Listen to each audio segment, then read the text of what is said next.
Pemimpin tertinggi Iran Ali Khamenei menulis di media sosial X atas nama Haidar yang mulia, pertempuran dimulai. Ini merupakan pernyataan pertamanya sejak ancaman Presiden Amerika Serikat Donald Trump untuk membunuhnya. Haidar adalah nama alternatif untuk Ali bin Abi Thalib, Khalifah Muslim keempat. Korps Garda Revolusi Islam atau IRGC Iran baru saja mengeluarkan pernyataan bahwa serangan rudal dan pesawat nirawak terbarunya secara khusus menargetkan pangkalan udara Israel yang digunakan untuk melancarkan serangan di wilayah Iran. Apakah perang Iran-Israel berdampak langsung terhadap politik global? Bagaimana dengan Indonesia? Untuk membahasnya kami terhubung dengan Bung Rocky. Kita sapa terlebih dahulu. Assalamualaikum warahmatullahi wabarakatuh, Bung Rocky. Waalaikumsalam warahmatullahi wabarakatuh, Bung Enggi. Perang yang bisa kita lihat antara Iran dan Israel yang memanas lantaran keduanya juga terus meloncarkan serangan satu sama lain.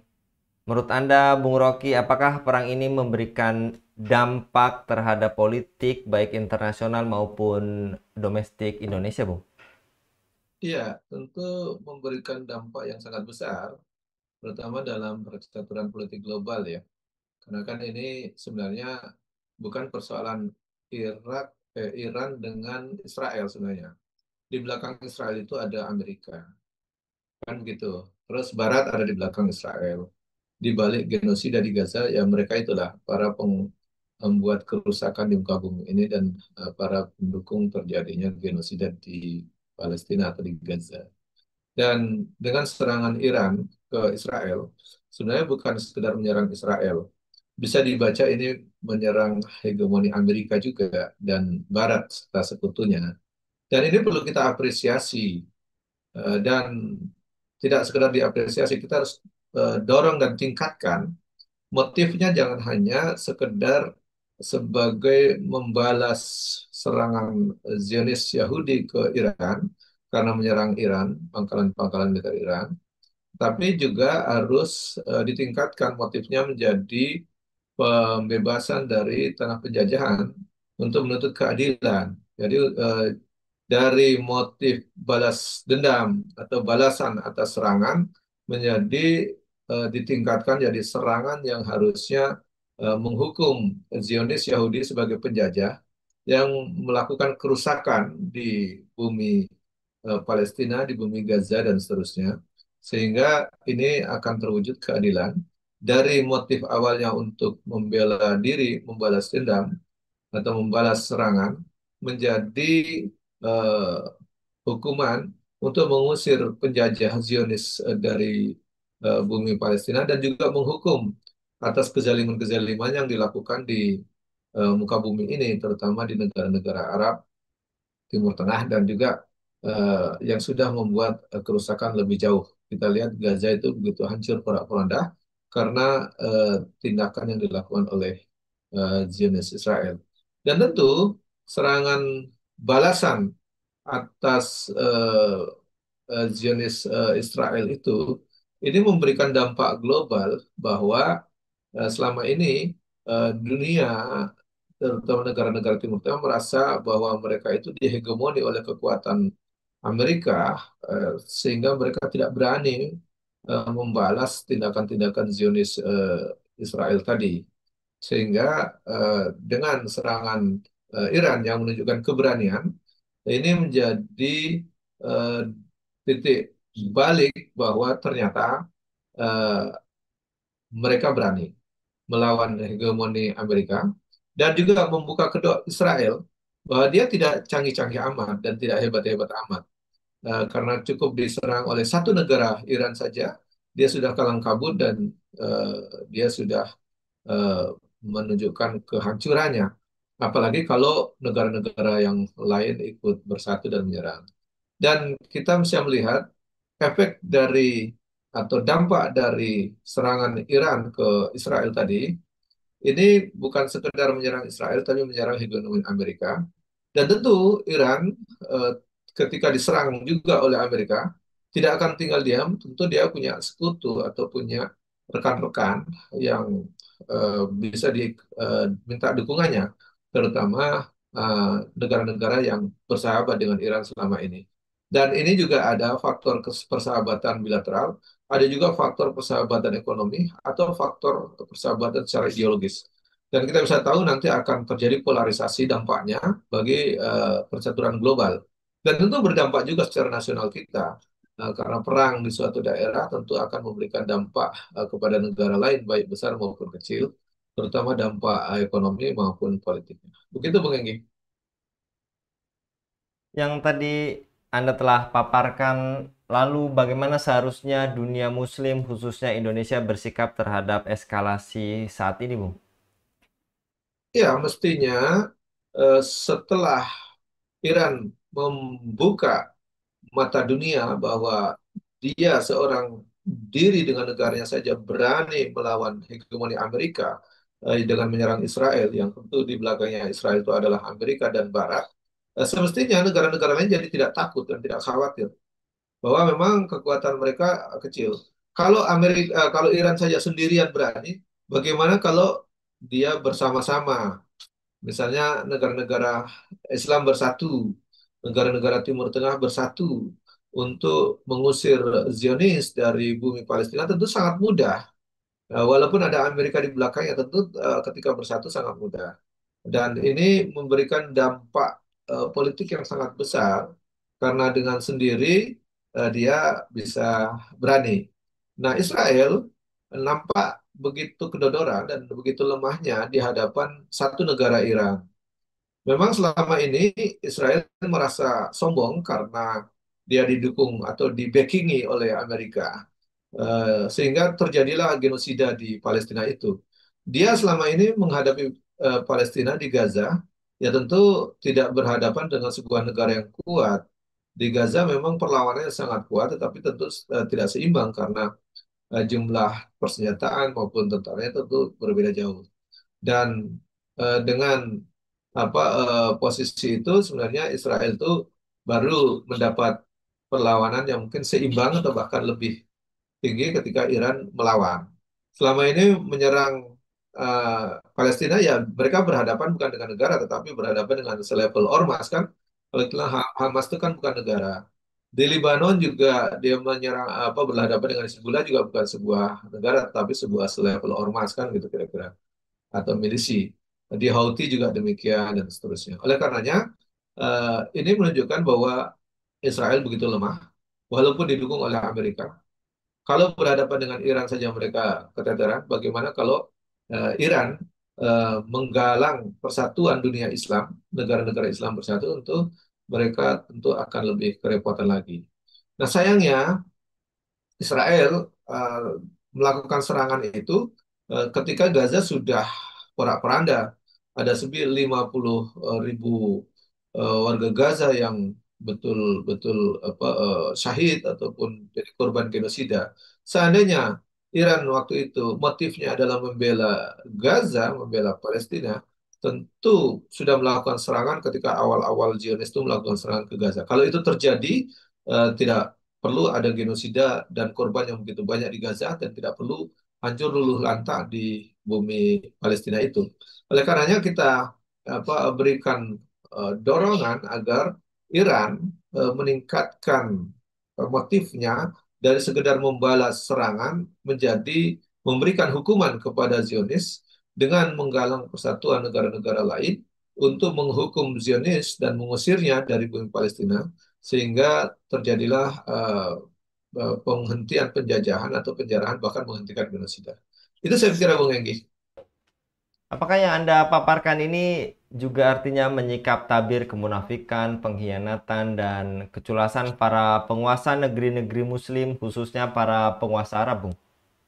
Iya, sebenarnya Iran menampar para penguasa Arab di negara-negara Arab yang sangat dekat dengan Zionis dan bahkan membela-membela Zionis, membela negeri penjajah dan membela negeri pelaku genosida. Sebenarnya kan yang sangat dekat itu ada Mesir di sana, ada Yordan di sana, ada Arab Saudi yang begitu dekat di sana. Mestinya mereka sudah duluan melakukan perlawanan atau pembelaan terhadap Palestina. Jadi mereka terlambat dan ini menunjukkan Amerika yang membackingi Israel tidak begitu efektif ketika memang negara-negara Arab melawan. Ini belum semua bergabung, baru Iran saja. Itu pun nampak sudah kewalahan mereka. Bagaimana jika Iran menggalang dan dunia-dunia Arab itu bergabung?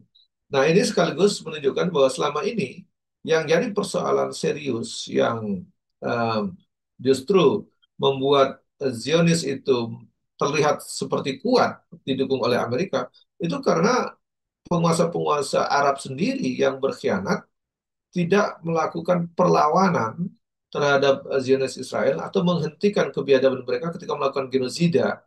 Dan ini juga membuka kedok negara-negara Arab yang tidak peduli memberi bantuan kepada Gaza maupun Palestina, sehingga banyak korban yang begitu eh, menyiksa dan begitu sadis yang dilakukan oleh Zionis itu. Seandainya negara-negara Arab itu peduli, mereka bisa menghentikan tentara-tentara Zionis yang membombardir, menghancurkan Gaza. Cukup eh, Mesir maupun Yordan maupun Arab Saudi itu bisa mengirimkan bantuan, bisa mengirimkan pasukan mestinya. Dan kalau itu terjadi, mestinya ketika mereka mengirimkan pasukan, tentu tidak akan terjadi genosida di Palestina. Tidak harus Palestina bisa hancur seperti itu. Kalau Saudi dan Yordan maupun Mesir, dia mengirimkan pasukan, tentu pasukan Zionis tidak akan berhadapan dengan Hamas, tetapi berhadapan dengan pasukan negara-negara pasukan Arab itu. Nah, kalau itu terjadi, tentu Zionis mudah sekali diusir dari bumi Palestina dan tidak perlu ada korban yang begitu banyak oleh yang diterima oleh penduduk Gaza. Nah, ini yang terjadi kan karena justru penguasa-penguasa Arab itu yang berkhianat. Mereka justru melindungi, bahkan membela, bahkan mendukung terjadinya genosida di Palestina dengan tidak mengirimkan pasukan, tidak mengirimkan bantuan, bahkan tidak melakukan langkah diplomatis untuk menekan dan menghentikan eh, tindakan genosida di Palestina. Ini menunjukkan bahwa negara-negara Arab sedang berkhianat kepada penduduk Gaza dan berkhianat kepada kaum muslimin sedunia. Begitu Bang Enggi. Jadi artinya rezim-rezim culas di negeri-negeri Muslim, terutama di kawasan Arab, telah menjadi bagian dari masalah gitu ya, Bung Rocky. Apa atau justru mereka bahkan menjadi tembok penghalang pembebasan Palestina? Ya, justru mereka yang sebenarnya menjadi tembok penghalang untuk Palestina bisa dibebaskan. Bahkan kita bisa melihat Mesir justru ketika Palestina diserang, dibom, justru dia menutup pintu perbatasan sehingga orang tidak bisa menghindari bom-bom tersebut untuk bisa menyelamatkan diri ke sebelah. Ini menunjukkan bahwa memang mereka sengaja menjadi tembok penghalang bagi pembebasan Palestina dan terjadinya genosida di Palestina justru terjadi karena posisi negara-negara Arab itu yang menjadi masalah utama terjadinya genosida. Seandainya mereka tidak berpihak kepada Zionis, tentu genosida itu tidak akan mudah terjadi dan Zionis tidak mudah melakukan pengerusakan di muka bumi ini, terutama di bumi Palestina. Nah, kenapa mereka menjadi persoalan utama? Mereka seolah-olah bisu, tuli, buta terhadap genosida yang terjadi di Gaza. Sehingga seolah-olah hari ini ada lebih 50.000 orang yang terbunuh di Gaza oleh serangan Zionis Israel, sementara negara-negara Arab justru tidak memberikan perlawanan atau perlindungan terhadap upaya untuk menghentikan genosida tersebut. Bahkan tadi saya katakan mereka menutup akses perbatasan sehingga orang yang sedang dibom tidak bisa menghindari itu. Nah, ini eh, menunjukkan bahwa justru persoalan utama adalah negara-negara Arab itu yang berkhianat untuk menjadi tembok-tembok penghalang pembebasan Palestina itu sendiri. Kita tahu bahwa jangankan membebaskan, sekedar memberi bantuan saja, eh, bantuan dari dunia internasional itu sulit masuk karena harus melewati perbatasan-perbatasan dan apa eh, tembok-tembok perbatasan negara-negara Arab Saudi tersebut atau Arab dan Timur Tengah tersebut. Nah, ini yang menunjukkan bahwa sebenarnya persoalan utama di Palestina itu karena tidak bersatunya umat Islam di Timur Tengah dan dunia. Seandainya para penguasa di Timur Tengah itu punya kesadaran untuk membela Palestina, mengusir penjajah Zionis, saya kira menjadi lebih mudah. Bahkan karena mereka tidak melakukan pembelaan itu, justru mereka menjadi benteng-benteng pelaku genosida, sehingga pembantaian dan genosida itu terus terjadi dan tidak bisa dihentikan dengan cepat hari ini. Saya pikir kalau dari awal penyerangan Zionis terhadap Gaza atau terhadap Palestina itu dicegah oleh negara-negara Arab tersebut, para penguasa Arab itu melakukan langkah diplomasi, bahkan melakukan langkah militer, saya pikir tidak akan terjadi genosida. Dan justru Palestina segera bisa dibebaskan dari cengkeraman Zionis Yahudi. Begitu, Bung Enggi. Baik, jazakallah Bung Rocky untuk pemaparannya. Semoga ini lagi-lagi membuka tabir kita bahwa dunia juga menunggu Indonesia untuk bersatu melawan Israel, Amerika, dan sekutunya dalam membebaskan Palestina. Jazakallah sekali lagi Bung Rocky untuk paparannya pada kabar petang kali ini. Demikian pemirsa Elava News, dukung dengan subscribe, share, dan like. Semoga menjadi kebaikan bagi kita semua di dunia dan di akhirat. Saya Anggi Suara diundur diri. Assalamualaikum warahmatullahi wabarakatuh.